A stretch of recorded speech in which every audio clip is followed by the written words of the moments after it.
The fish tank exploded. Not literally, though the sound of 200 gallons of salt water hitting Italian marble might as well have been an explosion.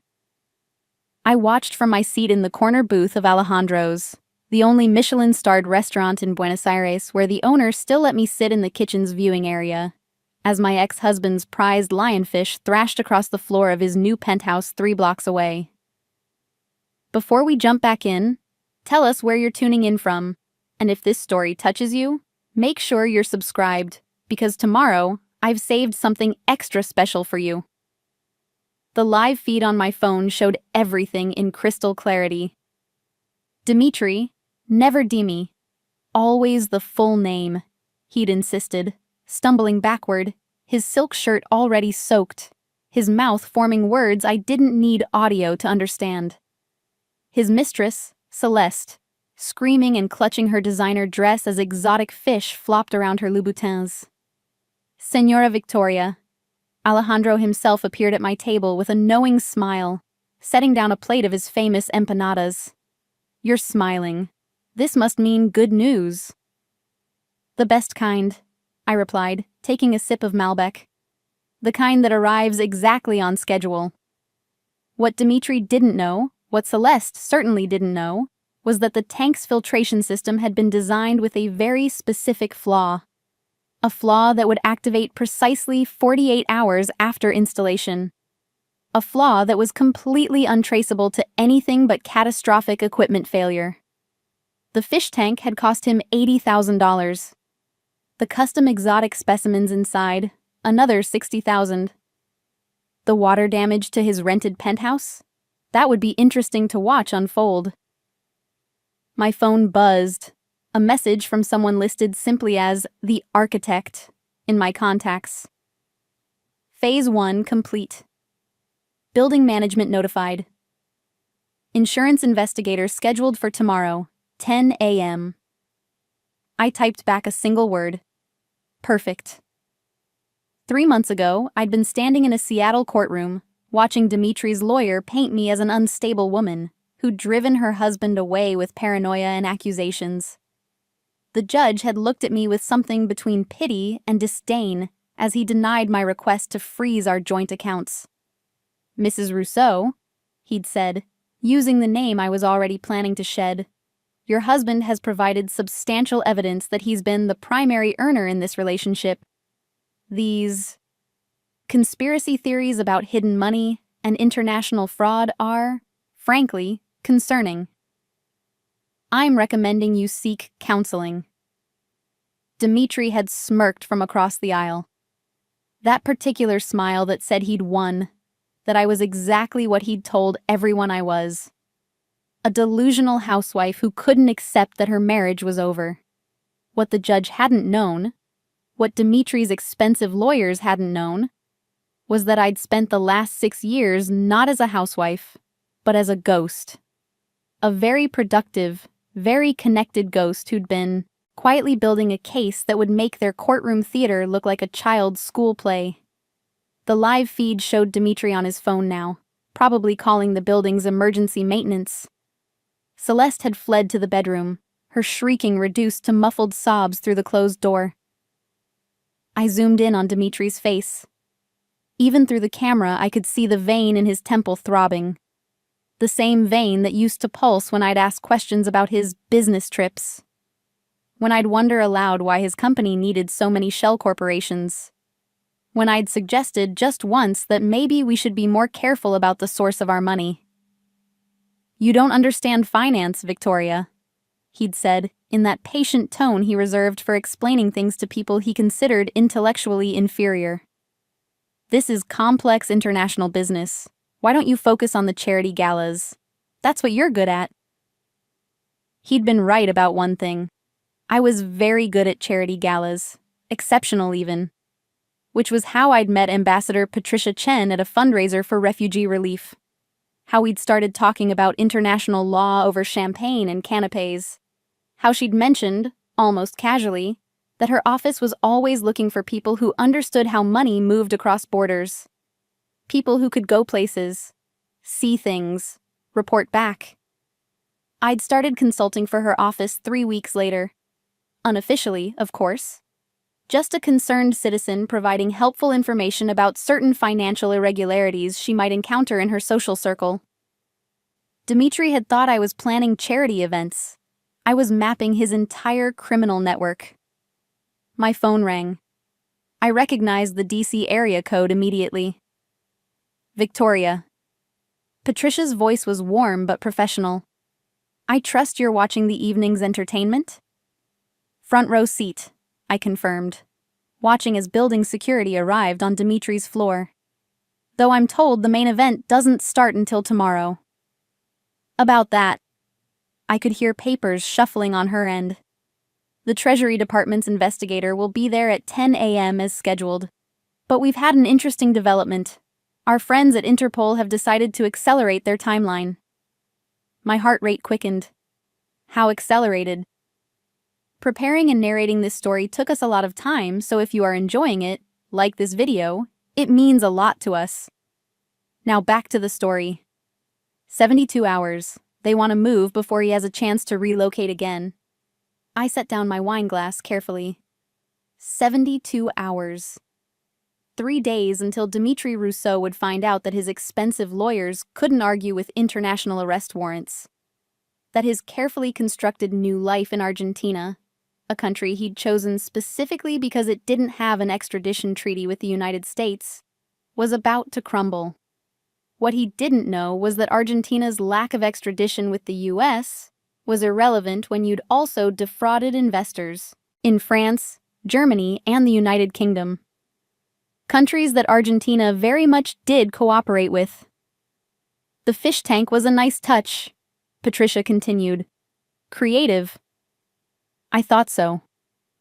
I watched as Dmitri gestured angrily at the security guards, clearly explaining that this was unacceptable, that he paid premium rent, that heads would roll. He's always been particular about his things. Thought he deserved a reminder of how quickly things can fall apart. Poetic. The prosecutor's office wants to meet with you again. Tuesday morning. They have questions about the documentation you provided on the Cayman accounts. I'll be there. I'd already booked the flight. Seattle to Washington, D.C., leaving tomorrow afternoon. I'd be back in the city where my old life had ended just in time to watch my new life truly begin. Victoria? Patricia's tone shifted, became more personal. I know I've said this before, but you did the right thing. What he did, what they all did, it destroyed lives. Real people's retirement funds, college savings, dreams.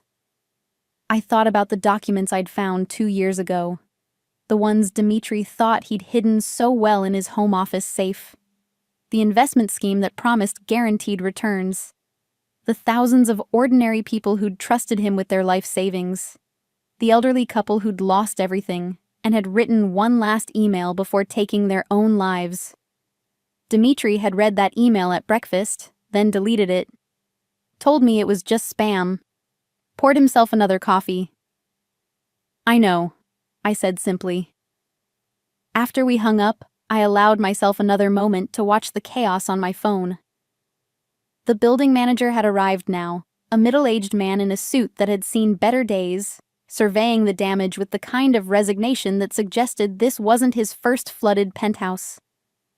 Dmitri was talking rapidly, hands moving in that way they did when he was trying to charm someone into seeing things his way.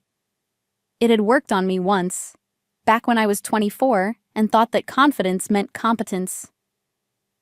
When I'd believed that a man who could navigate international business must be brilliant, must be trustworthy, must know what he was doing. I'd learned better, slowly, painfully, but thoroughly. Alejandro appeared again, this time with a small plate of chocolate. Dark, bitter, perfect. The gentleman at table 7, he said quietly. He keeps looking over here. Says he knows you. I glanced up. Table 7. A man in his 50s, well-dressed, familiar face. It took me a moment to place him. Thomas Brennan, one of Dimitri's former business partners. One of the first investors in the scheme. One of the people I'd assumed had fled to somewhere without extradition when the investigations started heating up. "Tell him I don't know any gentlemen," I said, "and that I'm not accepting company tonight."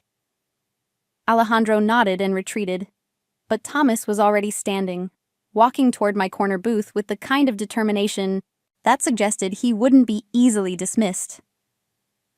"Victoria Rousseau," he said, stopping just outside my personal space. His voice carried a slight tremor. "Or should I say Victoria Chen?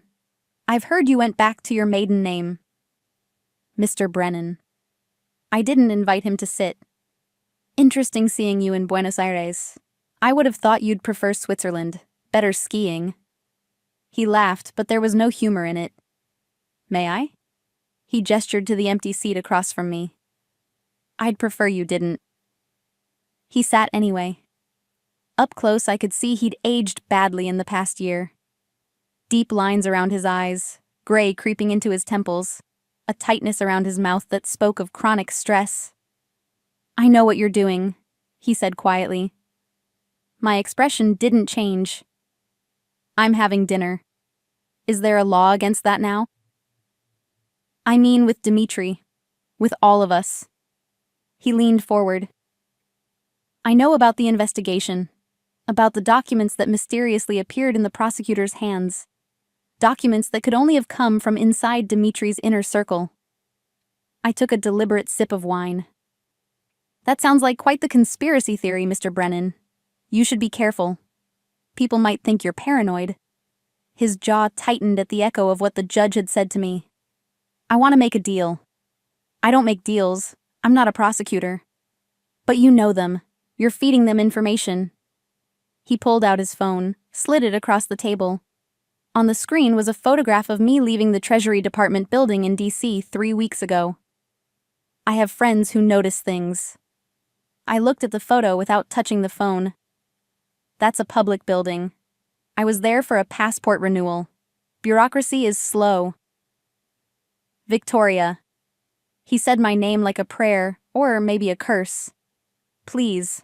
I have a family, 2 daughters in college, a wife who doesn't know anything about any of this.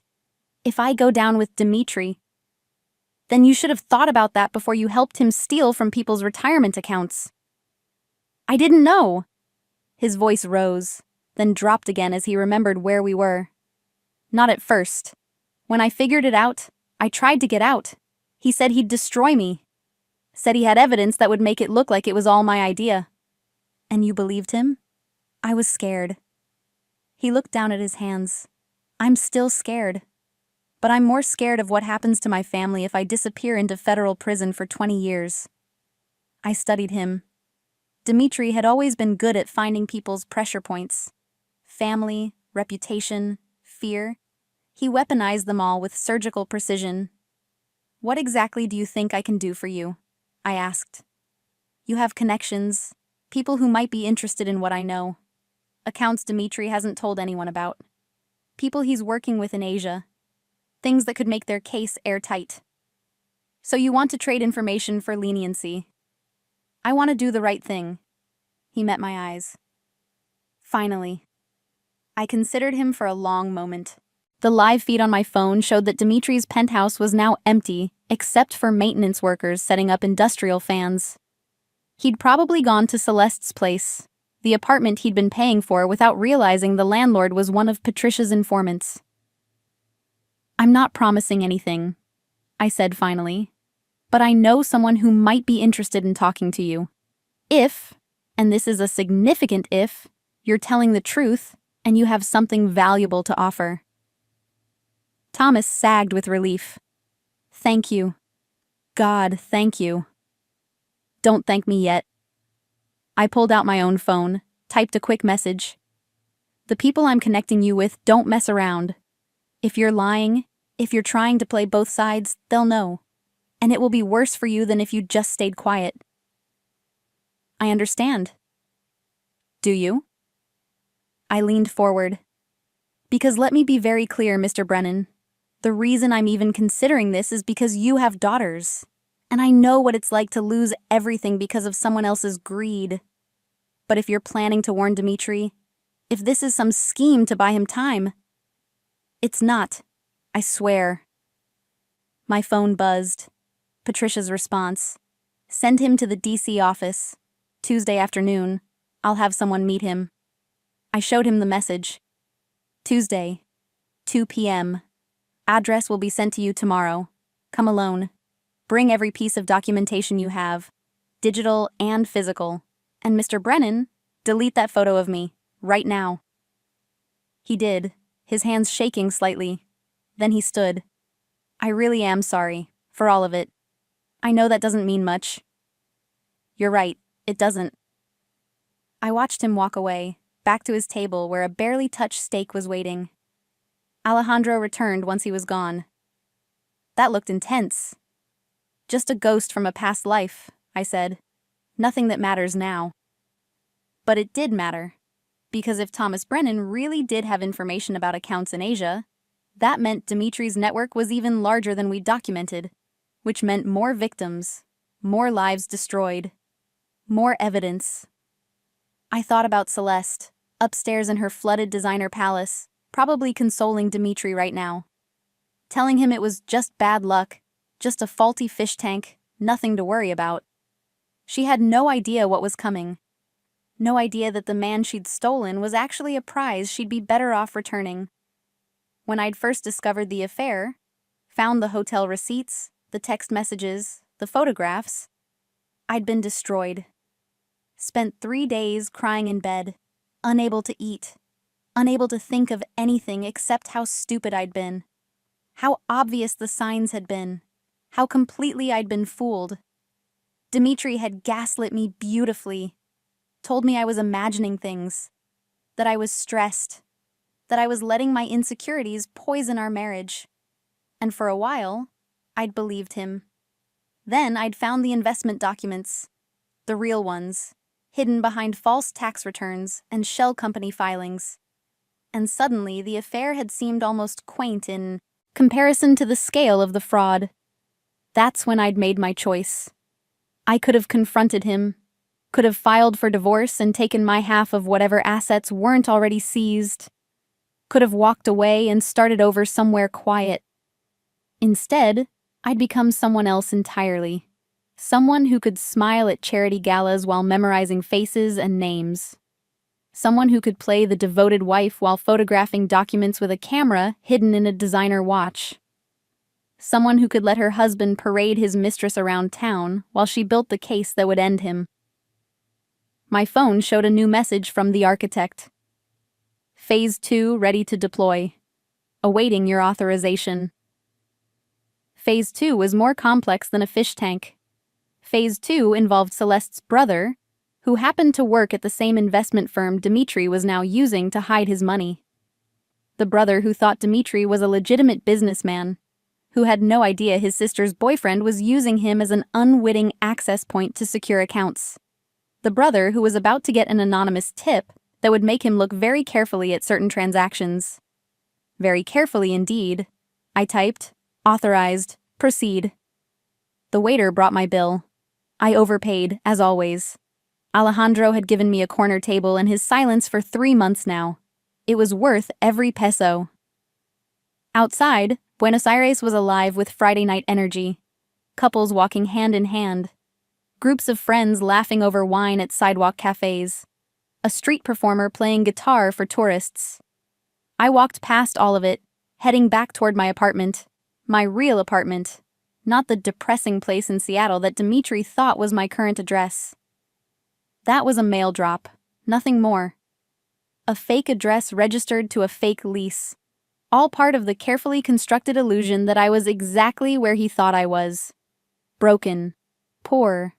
Alone.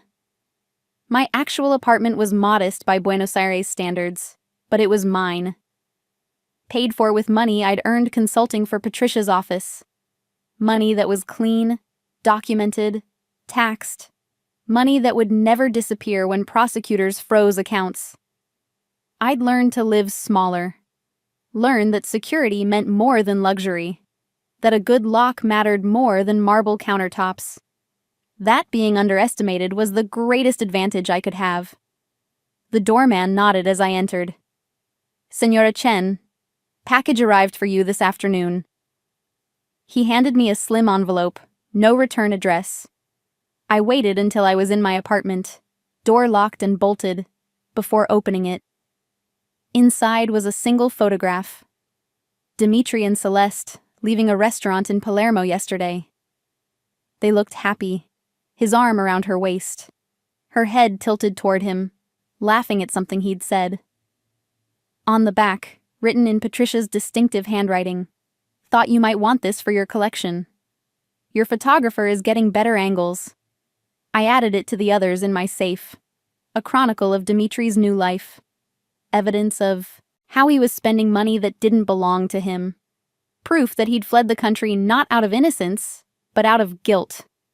My laptop was where I'd left it, open to a secure connection. I logged into the encrypted server that housed everything we'd built over the past 2 years. Thousands of documents, hundreds of photos, bank statements, wire transfers, email exchanges, recorded phone calls. The complete and total documentation of a criminal enterprise. I'd started this journey wanting revenge, wanting to hurt him the way he'd hurt me, wanting him to know what it felt like to lose everything. But somewhere along the way, it had become something else. Something bigger. I'd seen the faces of his victims in the court documents, read their letters to the judge, heard their testimonies about lost savings, canceled retirements, children who couldn't go to college. This wasn't just about me anymore. It was about them. All of them. My phone rang. Unknown number, international prefix. I answered. Victoria Chen. Ms. Chen, this is Inspector Laurent from Interpol's Financial Crimes Division. I apologize for the late hour. Not a problem, Inspector. I'm a night owl. I wanted to inform you personally. We've finalized the warrant. Monday morning, 8 a.m. local time. We'll be executing the arrest. Monday. 3 days from now. 72 hours until Dimitri's carefully constructed freedom evaporated. Will you need anything else from me? I asked. Not at this time. You've been remarkably thorough. The documentation you've provided is, quite frankly, some of the best internal evidence I've seen in 20 years of doing this work. I was motivated. Clearly. He paused. Ms. Chen, I know this has been personal for you, but I want you to understand. What you've done here will help a lot of people. People who thought they'd never see justice. After he hung up, I stood at my window, looking out over the Buenos Aires skyline. Somewhere out there, Dimitri was probably telling Celeste about the horrible day he'd had. The stupid fish tank. The incompetent building maintenance. The bad luck that seemed to be following him lately. He had no idea that luck had nothing to do with it. That every accident, every coincidence, every unfortunate event in the past 3 months had been carefully orchestrated. That the walls were closing in with mathematical precision.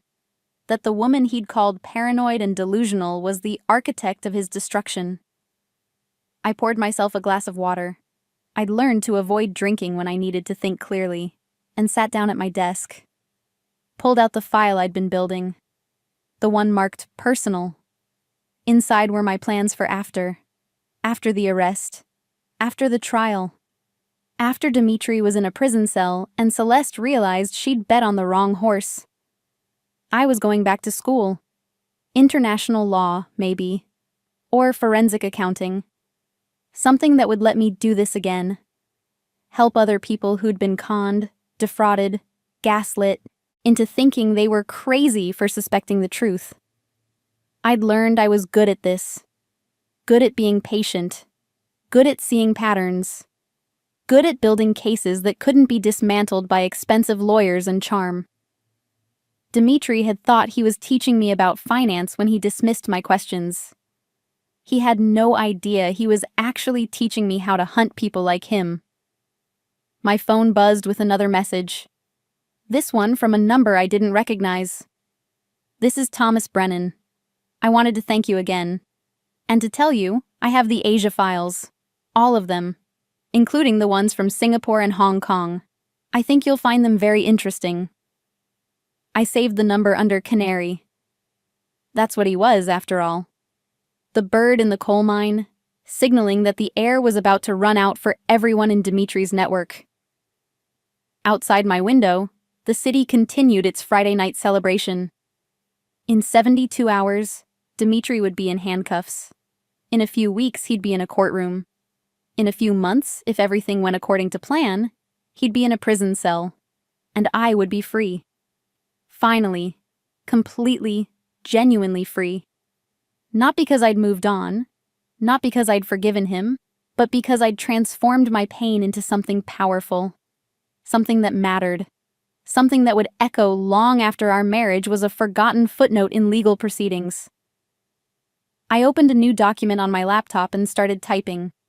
A timeline of the next 72 hours. Every piece that needed to fall into place. Every contingency if something went wrong. Because Dimitri had taught me one last valuable lesson, even if he didn't know it. Always have a plan. Always think 3 steps ahead. Always, always control the narrative. And right now, I controlled everything. The clock ticked toward midnight. In Seattle, it would be mid-afternoon. The mail would be arriving at my fake address any time now. More bills in my name, more credit card offers, more evidence that Victoria Rousseau was exactly where she was supposed to be. In Buenos Aires, I was someone else entirely. Someone who'd learned that surviving alone didn't mean barely getting by. It meant thriving, growing, becoming someone stronger than the person who'd walked out of that courtroom with nothing but humiliation and rage. Dimitri had told Celeste I couldn't survive without him, that I'd fall apart, that I'd come crawling back eventually, broken and desperate. He was wrong about that, like he'd been wrong about so many things. Survival, I'd learned, looked like a lot of things. Like long nights documenting financial crimes. Like learning 3 new languages so I could read international banking documents.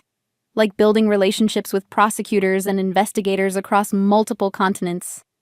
Like sitting in a Buenos Aires apartment, drinking water and eating empanadas, while watching your ex-husband's world prepare to implode with the precision of a Swiss watch. Like signing extradition papers with a steady hand and a clear conscience. I closed my laptop and allowed myself to smile. A real smile, not the practiced masks I'd worn for so long. Monday couldn't come fast enough. Monday morning arrived with the kind of crystal clarity that only comes after a storm. Except there had been no storm in Buenos Aires. Just 72 hours of careful waiting while the pieces fell into their designated places. I was awake before dawn, dressed in a simple black suit I'd bought specifically for this day. Professional. Unremarkable. The kind of outfit that wouldn't draw attention in the crowd of Monday morning commuters I'd soon be joining. My phone showed 6:47 a.m. In 1 hour and 13 minutes, Inspector Laurent and his team would knock on Dimitri's door. I wouldn't be there to watch. That would be too obvious, too risky. But I had something better than a front row seat. The surveillance feed I'd been monitoring for 3 months would capture everything. I made coffee, the ritual helping to steady my hands. Not from nervousness. I was past that now. More from anticipation. Like standing at the edge of a cliff before jumping, knowing the parachute was packed correctly, but still feeling that primal flutter of adrenaline. My laptop chimed. A video call from Patricia. "Morning," she said, looking surprisingly fresh for 6 a.m. Eastern Time. Behind her, I could see the familiar beige walls of a government office. Big day. The biggest. Thomas Brennan arrived in D.C. yesterday. He's with our team now. Victoria, what he brought us. She shook her head. It's beyond what we hoped. Accounts in Singapore, Hong Kong, Shanghai. We're talking about a network that spans 17 countries. The Department of Justice is already coordinating with international partners. I absorbed this information. 17 countries. Hundreds of millions of dollars. Thousands of victims. How long until they can move on the others? I asked. Coordinated arrests start Wednesday. They want Dmitri first. He's the linchpin. Once he's in custody and realizes the scope of what we have, they're hoping he'll cooperate. I almost laughed. Dmitri won't cooperate. He'll fight. He'll hire lawyers. He'll try to charm his way out of it right up until they close the cell door. You know him better than we do. Patricia leaned closer to the camera. How are you? Really? The question caught me off guard. In 2 years of working together, she'd never asked me that directly. I'm ready, I said finally, for it to be over. It will be. Soon. She glanced at something off screen. I have to go. But Victoria, whatever happens today, whatever comes next, you did something remarkable here. Don't forget that. After she disconnected, I sat in the silence of my apartment. Did something remarkable. The phrase echoed strangely. I'd done what needed to be done. Nothing more, nothing less. At 7:30, I left my apartment. The doorman nodded his usual greeting, unaware that this was anything but an ordinary Monday. I walked 3 blocks to Café Tortoni, one of the oldest coffee houses in Buenos Aires, and took a table near the window. My phone was in my hand, the surveillance app open but minimized. To anyone watching, I was just another professional checking emails over morning coffee. At 7:58 a.m., I opened the feed. The camera I'd had installed in the building's hallway, disguised as a maintenance sensor that no one had questioned, showed Dimitri's door. Quiet. Still. 8 a.m. The elevator doors opened. Inspector Laurent stepped out first, followed by 4 other officers. 2 in Interpol jackets, 2 in Argentine Federal Police uniforms. They moved with the practiced efficiency of people who'd done this 1,000 times before. Laurent knocked. 3 firm raps that echoed in the empty hallway. Silence. He knocked again. Mr. Rousseau, this is Interpol. We have a warrant for your arrest. Please open the door. More silence. Then finally, movement inside. The sound of footsteps. The door opened a crack, security chains still attached. Dimitri's face appeared, confused. Hair disheveled, still in pajamas. What? What is this? Mr. Dmitri Rousseau, I'm Inspector Laurent from Interpol's Financial Crimes Division. We have an international warrant for your arrest on charges of fraud, money laundering, and conspiracy. You need to open this door immediately. I watched Dimitri's expression change. Confusion to disbelief to anger in the space of 3 seconds. This is ridiculous. I'm a businessman. There's been some mistake. Sir, open the door. Now. The door closed. I heard the chain slide. When it opened again, Dmitri stood there in silk pajamas that probably cost more than most people's monthly rent. Behind him, I could see Celeste clutching a robe, her face white with shock. I want to call my lawyer, Dmitri said. You'll have that opportunity. Right now, you need to come with us. Laurent nodded to one of the officers who stepped forward with handcuffs. Wait, let me get dressed at least. You can change at the station. Turn around, please. Hands behind your back. I watched as they cuffed him. Watched as Dimitri's face cycled through emotions. Anger, fear, denial, calculation. I'd seen all these expressions before, just never all at once. Never directed at people who couldn't be charmed or threatened or bought. This is a mistake! Dimitri's voice rose as they led him toward the elevator. I haven't done anything wrong. Celeste, call Marcus. Call my lawyer. Celeste was crying now, fumbling with her phone. The camera angle wasn't good enough to see if she was actually dialing, or just standing there in shock. The elevator doors closed on Dimitri's face. The last thing I saw was his expression of pure disbelief, as if he still couldn't quite accept that this was really happening. I closed the feed and set down my phone. My hands were steady. My breathing was normal. I felt calm. After 2 years of building toward this moment, I'd expected something more dramatic. Tears, maybe, or triumph, or rage. Instead, I just felt calm. The waiter brought my coffee. I thanked him and took a sip. It was good coffee. Strong and bitter and real. My phone buzzed. A text from an unknown number. It's Celeste. I know this is you. I know you're behind this. You're insane. He's innocent. I stared at the message for a long moment, then blocked the number. There was nothing to say to her. She'd learn the truth soon enough. They always did. Another message, this one from Patricia. He's in custody. Clean arrest. No incidents. I typed back. Good. The cafe was filling up with the Monday morning crowd. Business people in suits, students with laptops, tourists planning their day. Normal people living normal lives, unaware that 3 blocks away, a man who'd stolen millions had just been arrested. I ordered breakfast. Media lunas and orange juice. Ate slowly, methodically. Let the adrenaline drain away. By the time I finished, news was already breaking. My phone showed alerts from financial news sites. International businessman arrested in Buenos Aires. Interpol targets. Investment fraud network. Multi-country investigation yields major arrest. None of them had Dimitri's name yet. That would come soon enough. I paid my bill and walked out into the Buenos Aires morning. The city was alive with its usual energy, indifferent to my private victory. I liked that about cities. They reminded you that your drama, no matter how consuming, was just one story among millions. My phone rang. Inspector Laurent. Ms. Chen, I wanted to update you personally. The arrest went smoothly. He's being processed now. We'll be transferring him to a federal facility this afternoon, and extradition proceedings will begin immediately.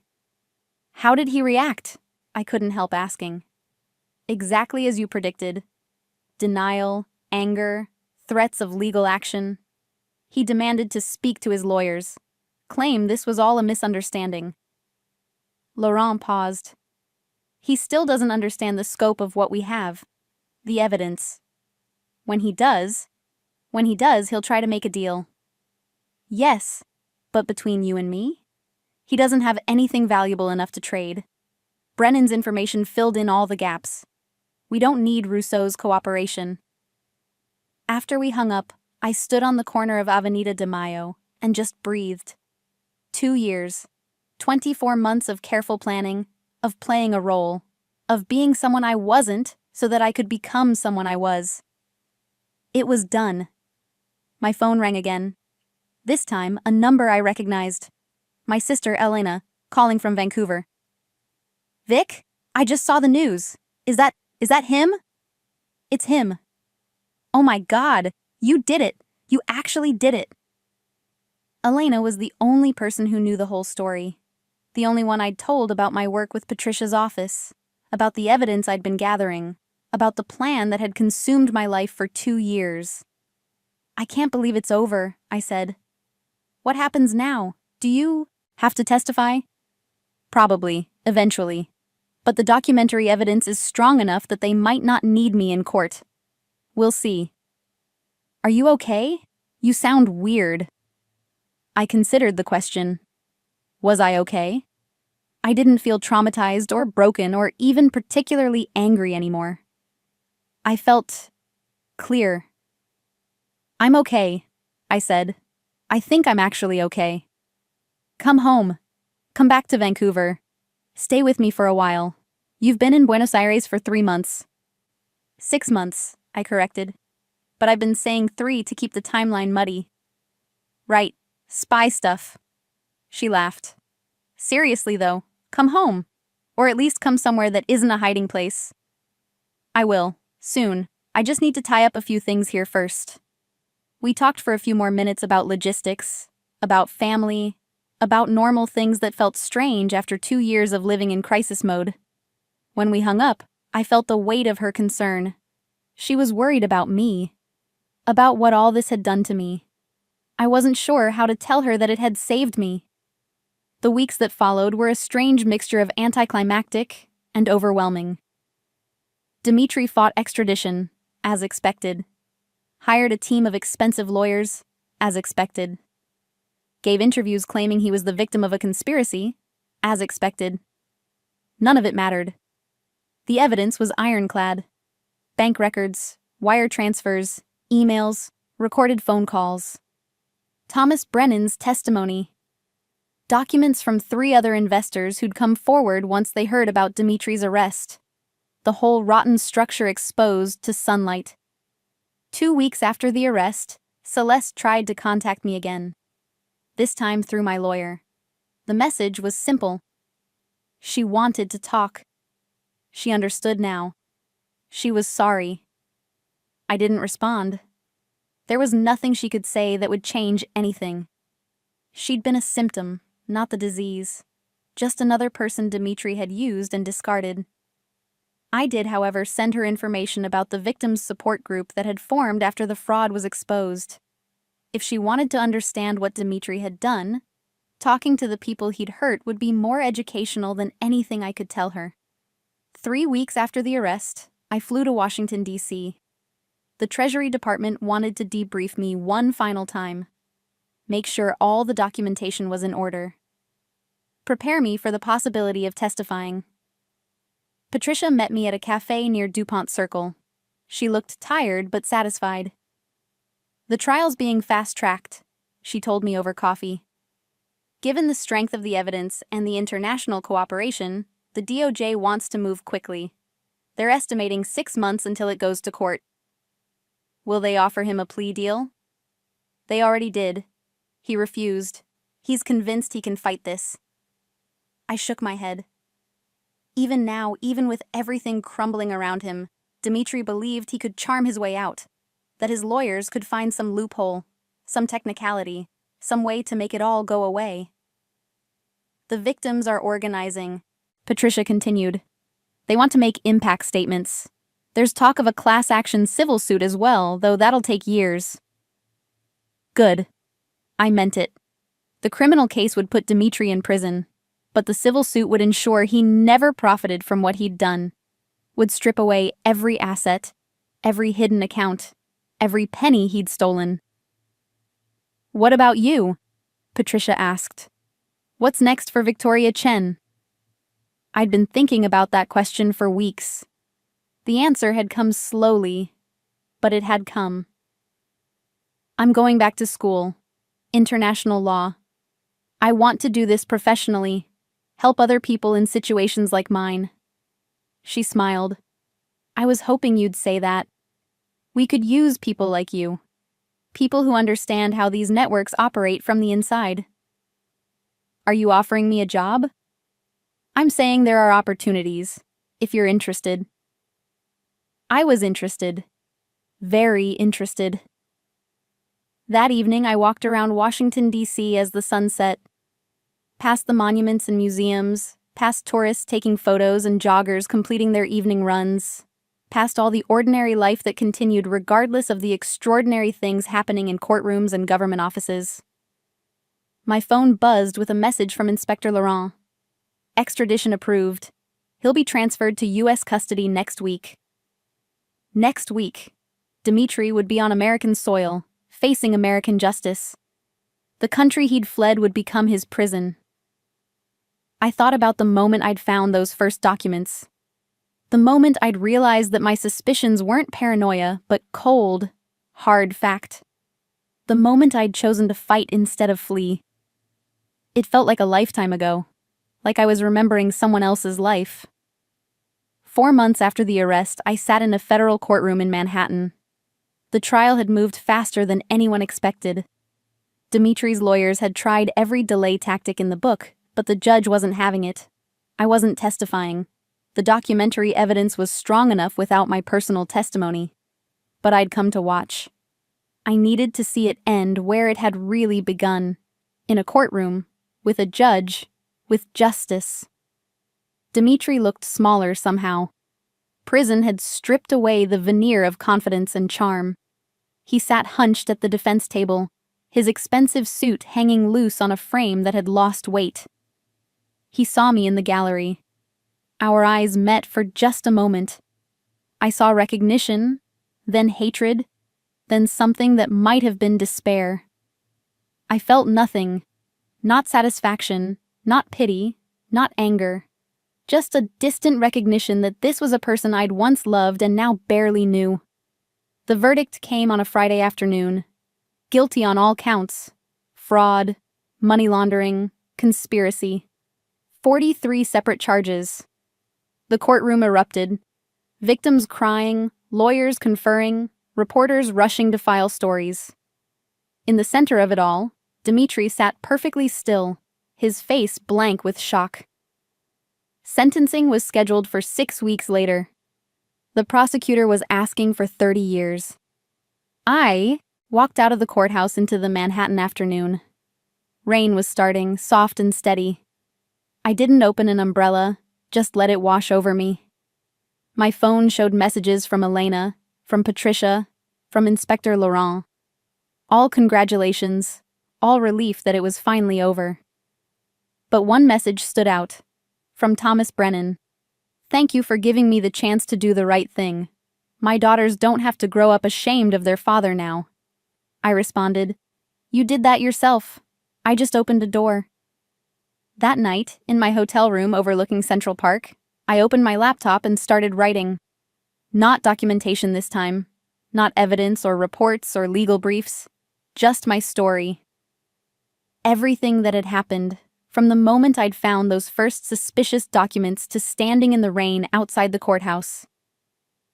I wrote about the fear and the anger, about learning to be someone else, about discovering strengths I didn't know I had, about the slow, painful process of transforming victim into survivor, into something else entirely.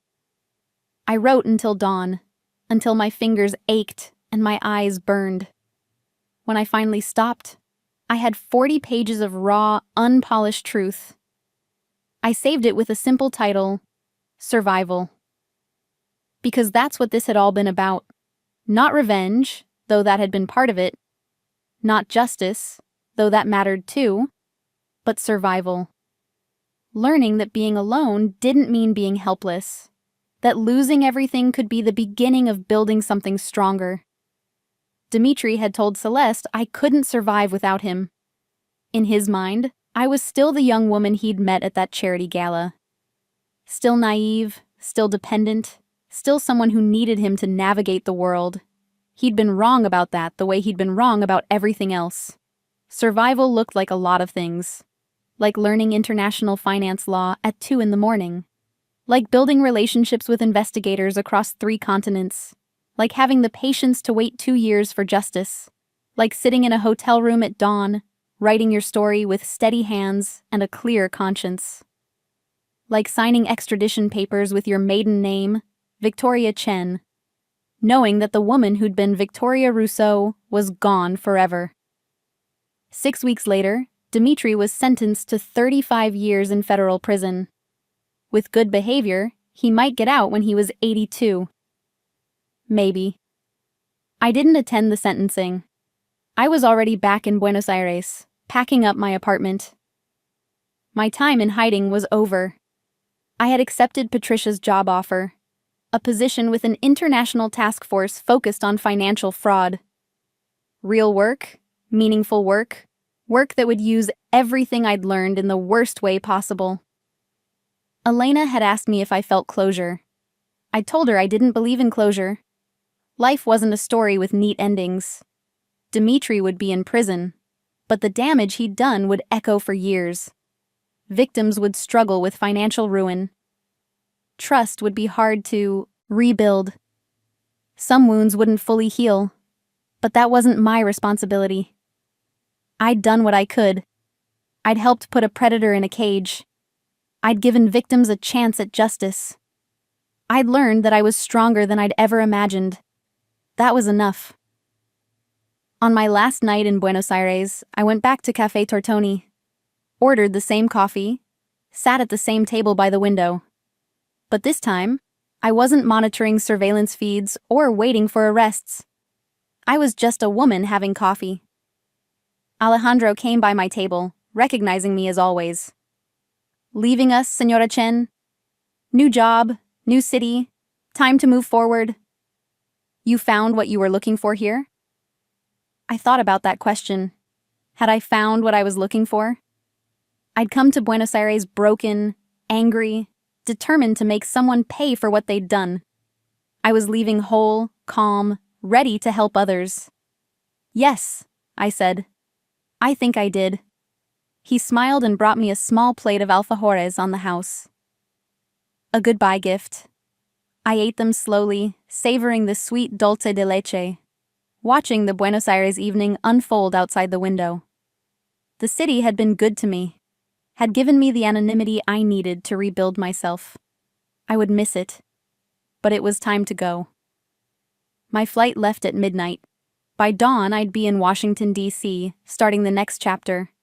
Not as Dimitri's ex-wife, not as a victim, not as someone defined by what had been done to her. Just as Victoria Chen, a woman who'd survived the worst and come out stronger, who'd learned that justice was possible, even when it seemed impossible, who'd discovered that sometimes the best revenge wasn't revenge at all. It was becoming someone your enemy never imagined you could be. I paid my bill, left Alejandro a generous tip, and walked out into the Buenos Aires night one last time.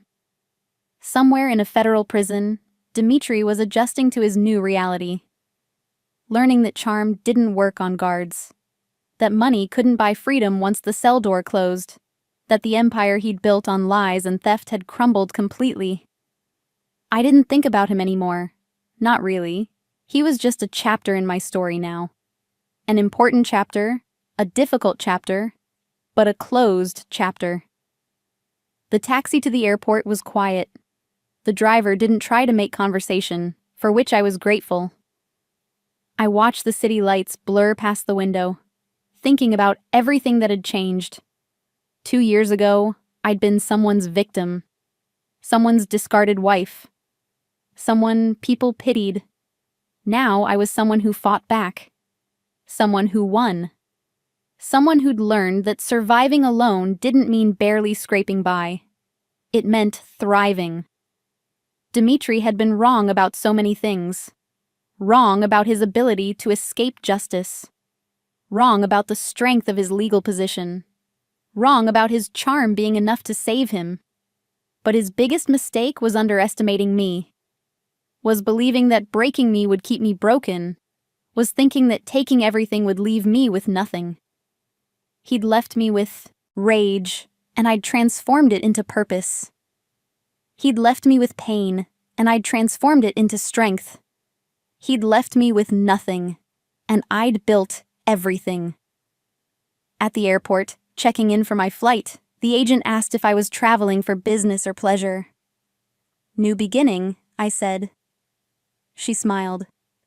The best kind of trip. I boarded the plane as the first passengers, settled into my seat, and watched through the window as Buenos Aires fell away beneath me. The city lights sparkled like scattered stars, beautiful and distant. Somewhere down there was the apartment where I'd planned everything, the cafe where I'd watched Dimitri's arrest, the streets where I'd learned to be invisible. But I wasn't invisible anymore. I was Victoria Chen, and I was done hiding. The plane lifted into the night sky, carrying me toward whatever came next. I closed my eyes, and for the first time in 2 years, slept without dreams. Survival, I'd learned, looked like signing extradition papers with a steady hand. But it looked like a lot of other things too. Like knowing your worth when everyone else has forgotten it. Like turning pain into power. Like walking away from a battlefield victorious not because you destroyed your enemy, but because you built something they could never touch. Like being free. Finally. Completely. Genuinely free. The end. Up next, you've got 2 more standout stories right on your screen. If this one hit the mark, you won't want to pass these up. Just click and check them out. And don't forget to like, subscribe, and turn on the notification bell so you don't miss any upload from us.